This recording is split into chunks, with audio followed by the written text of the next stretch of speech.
మొత్తానికి క్వాజ్ గనుల అక్రమ తవ్వకాలకు సంబంధించి మాజీ మంత్రి కాకాని గోవర్ధన్ రెడ్డి అయితే ఎట్టకేలకు అరెస్ట్ చేసేశారు. వైసీపీ నేత మాజీ మంత్రి కాకాని గోవర్ధన్ రెడ్డిని పోలీసులు ఎట్టకేలకు అరెస్ట్ చేశారు. 55 రోజులుగా పరారీలో ఉన్న కాకాని ఆచూకీ కోసం తీవ్రంగా గాలించాయి కొన్ని పోలీసు బృందాలు. ఆయన కోసం బెంగళూరు సమీపంలోని ఓ పల్లెటూరులోని రిసార్ట్లో ఆయన ఉన్నట్టు పోలీసులకు సమాచారం అందింది. మాటు వేసి ఆయన పట్టుకున్నారు.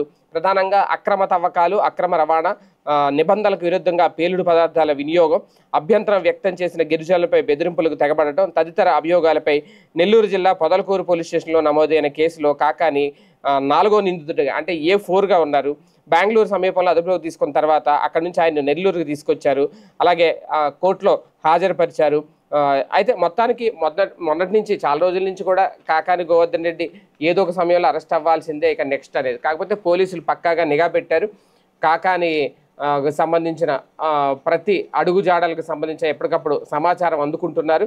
కాకపోతే కాకాని ఇప్పట్లో అరెస్ట్ అవుతారా లేదంటే ముందస్తు బెయిల్కి ప్రయత్నం చేస్తున్నారు కాబట్టి బెయిల్ వచ్చిన తర్వాత సరెండర్ అవుతారని అనుకున్నారు. కానీ పోలీసులు అయితే ఎట్టకేలకు కాకాని అరెస్ట్ చేశారు. ఇక ఈయన ఎన్ని రోజులు జైల్లో ఉంటారు, ఈయన మీద ఇంకా ఎన్ని రకాల కేసులు పెడతారు, ఎలాంటి పీటీ వారెంట్లు వస్తాయి, ఇక ఎప్పుడు వస్తారు బెయిల్ మీద, ఇవన్నీ కూడా ఇంకా డైలీ ఒక ఇంట్రెస్టింగ్ ఎపిసోడ్గా అయితే సాగుద్ది. చూద్దాం.